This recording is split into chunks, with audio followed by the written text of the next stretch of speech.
Bismillahirrahmanirrahim. Sallallahu ala nabi al-karim. Chers élèves, on va présenter aujourd'hui le deuxième chapitre de la chimie organique intitulé les alcools. Alors, on va commencer par la formule générale des alcools. La formule générale des alcools est CnH2n plus 1OH ou ROH avec R, c'est un groupement alkyle. Et OH représente le groupement fonctionnel, c'est-à-dire le groupement qui caractérise les alcools. Donc la formule générale c'est CnH2n plus 1 OH ou si vous voulez ROH avec R, un groupement fonctionnel. Bien sûr, OH c'est les groupements fonctionnels caractérisant les alcools. Classe des alcools. On peut classer les alcools en 3 classes. Bon, le classement des alcools est dit à la pour classer les alcools, on peut le classer en 3 formes. La première classe c'est l'alcool primaire. La formule générale d'un alcool primaire c'est RCH2OH. Si vous suivez, vous allez voir que C fonctionnel, c'est-à-dire l'atome de carbone lié par OH est lié à des atomes d'hydrogène. Donc, pour un alcool primaire, l'atome de carbone fonctionnel, c'est-à-dire l'atome de carbone lié par les groupements OH, est lié à deux atomes d'hydrogène. Exemple, vous avez CH3CH2OH. Et CH3CH2CH2OH, vous avez ici CH3CH2OH est un alcool primaire. Et vous avez ici propane, un alcool, donc c'est un alcool primaire aussi. La deuxième classe des alcools, c'est l'alcool secondaire. Bien sûr, l'alcool secondaire, là où l'atome de carbone fonctionnel lié à un seul atome d'hydrogène. Vous avez R1CHOH, R2. Voilà. C'est carbone fonctionnel lié à un seul atome d'hydrogène. Donc, je vous cite un exemple. Bien sûr, avec R1 et R2 sont des groupements alkyles peuvent être identiques ou différents. Vous pouvez avoir R1 et R2 de même manière ou R1 et R2 sont différents. Les exemples, vous avez ici butane d'éole, donc CH3, CHOH, CH2, CH3. Voilà, vous constatez que C est lié par un seul atome d'hydrogène. Et vous avez ici pentane 3-ol aussi, c'est un alcool secondaire.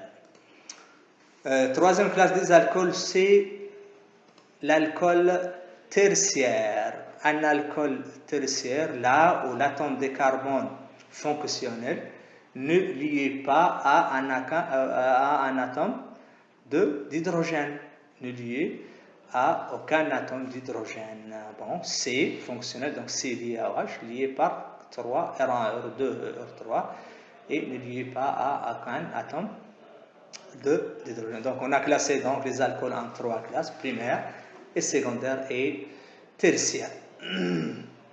Et vous cite l'exemple sur le tertiaire. Vous avez ici 2-méthylpropane 2-ol.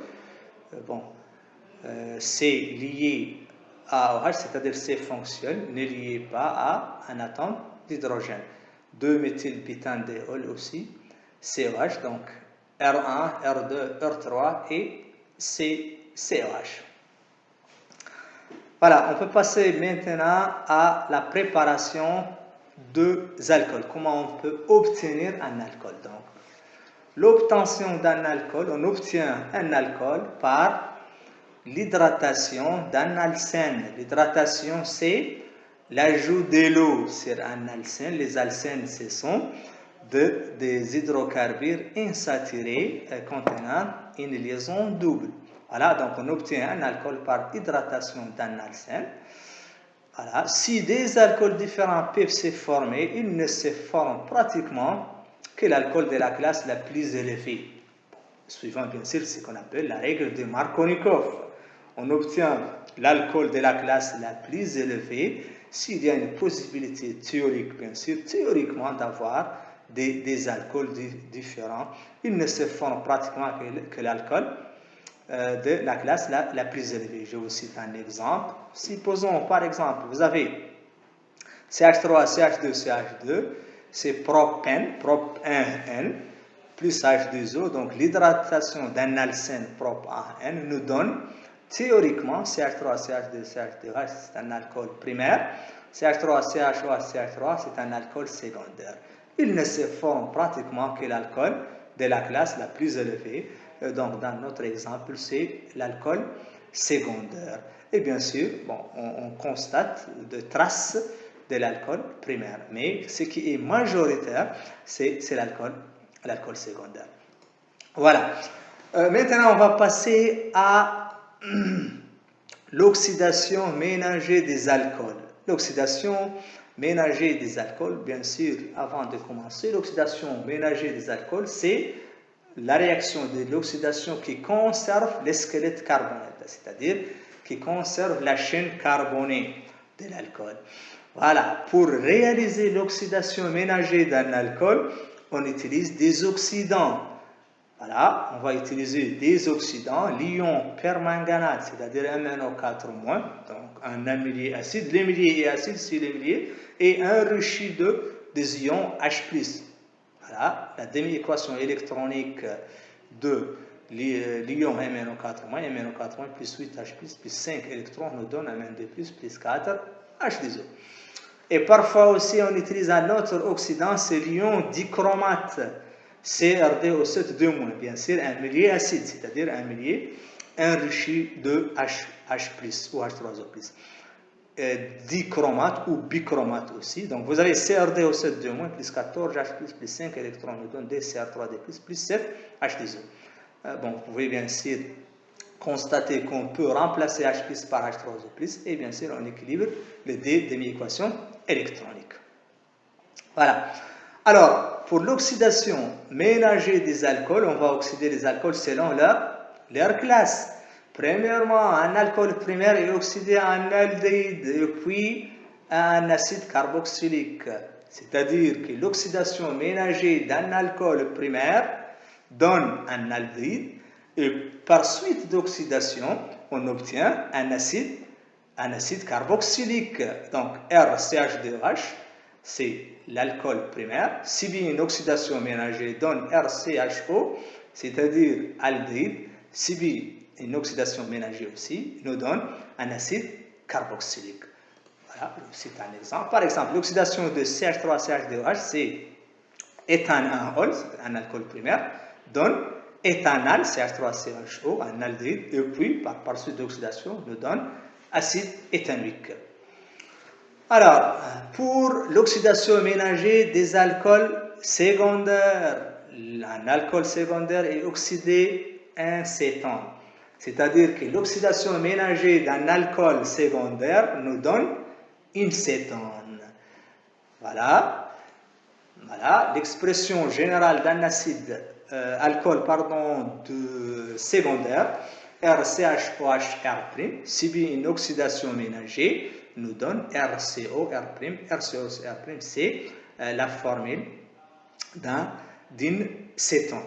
Voilà, donc l'oxydation ménagée d'un alcool secondaire donne une cétone. Bon, un exemple, l'oxydation ménagée de CH3CHOH-CH3, c'est propane-2-ol, c'est un alcool secondaire, donne CH3COCH3, donne propanone ou propane-2-on. Donc, nous donne une cétone. Pour les acides, un alcool tertiaire ne pas oxydé dans ces conditions. Alors, les alcools tertiaires ne sont pas oxydés dans les conditions d'oxydation des alcools primaires ou secondaires. Voilà, je vous cite maintenant un exemple, c'est l'oxydation ménagée. L'oxydation de l'éthanol en présence de l'ion permanganate amylé acide. L'éthanol, c'est un alcool primaire. Voilà, en présence d'ion permanganate MnO4-, donc une oxydation ménagée, amylé acide. Bon, il faut écrire tout d'abord les équations. Vous avez CH3CH2OH, c'est l'éthanol, donne l'éthanal, c'est CH3CHO, voilà, plus DH+.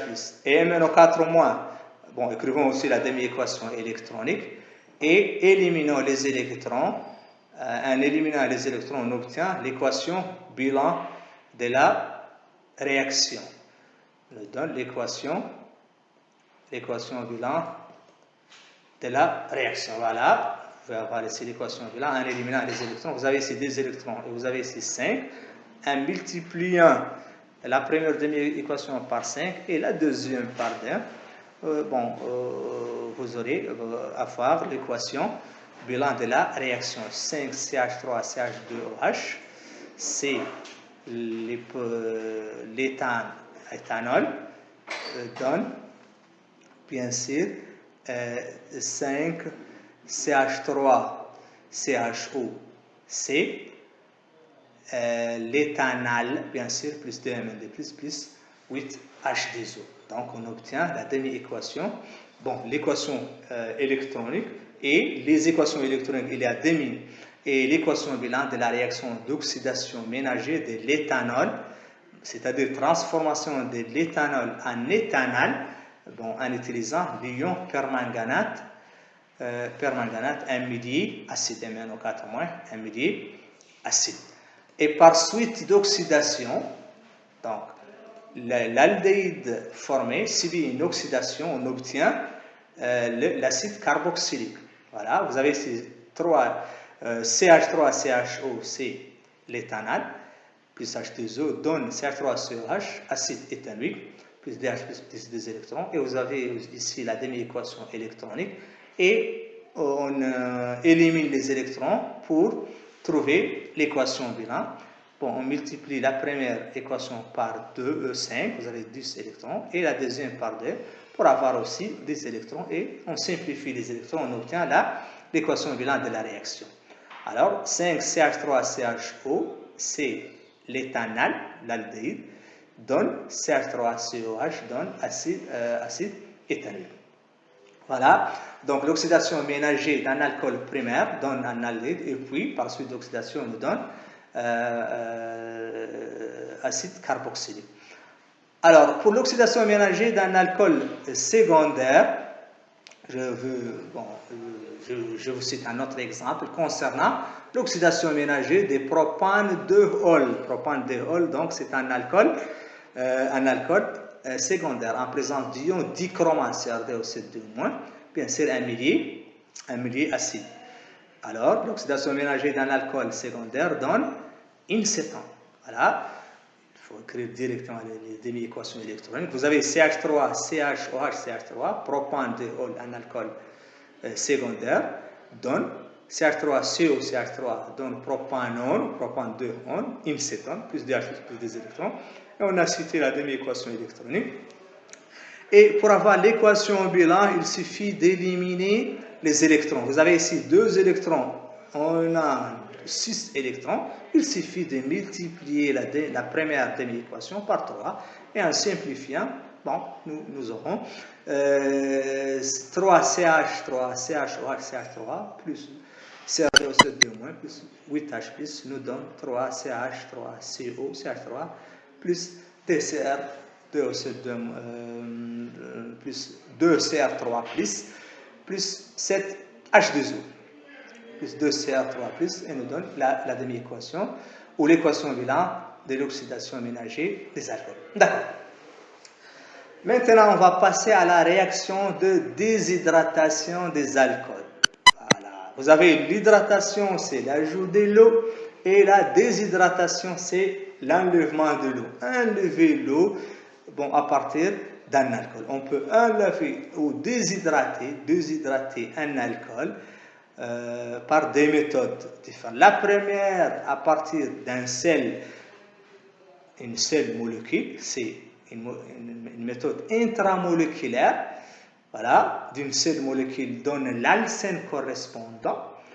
Voilà, vous avez CH3CH2OH par exemple, éthane 1-ol nous donne l'éthène, l'éthylène plus H2O. C'est là la réaction inverse de l'hydratation d'un alcène. En utilisant une seule molécule, c'est intramoléculaire. Ou en utilisant deux molécules, on donne l'éther-oxyde. Vous avez 2 CH, 3 CH2H, c'est-à-dire deux molécules. En enlevant H2O, nous obtenons CH3, CH2O, CH2, CH3, c'est éthoxyéthane, c'est l'éther-oxyde correspondant.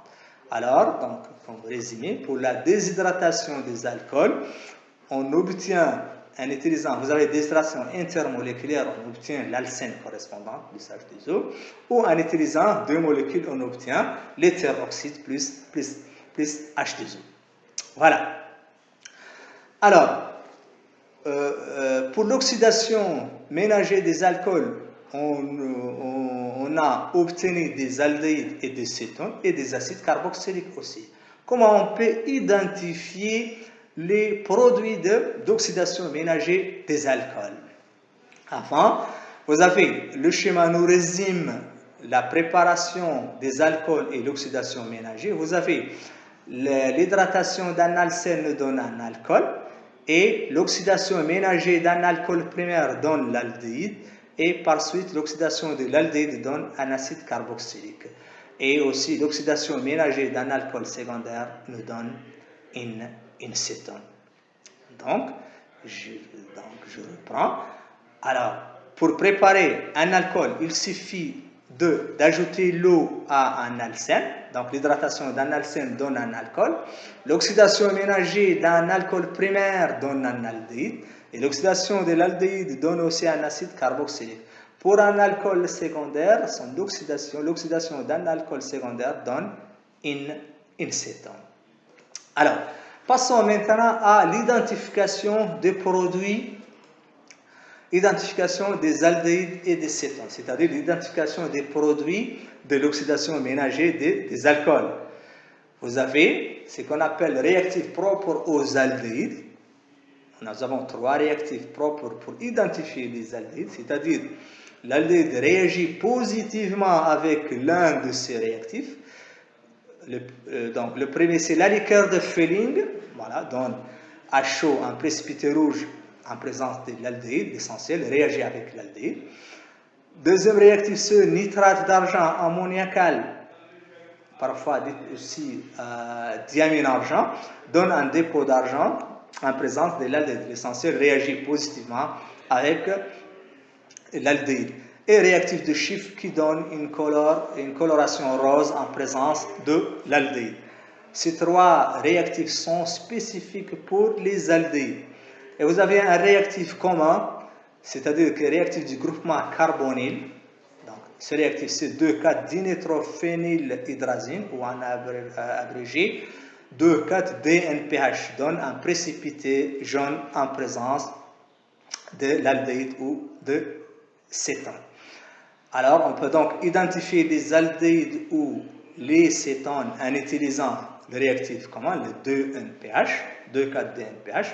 S'il donne un précipité jaune en présence d'un composé, donc le composé est un aldéhyde ou une cétone. Alors, vous avez aussi 3 réactifs spécifiques pour les aldéhydes, la liqueur de Fehling et diamine argent ou nitrate d'argent ammoniacal ou réactif de Schiff. Voilà. Pour identifier les acides carboxyliques, voilà, il suffit de déterminer, utiliser des papiers pH ou des indicateurs colorés ou un pH mètre pour constater l'acidité de la solution. Voilà, donc je vous remercie pour votre attention. Donc c'est la fin de notre cours. Merci.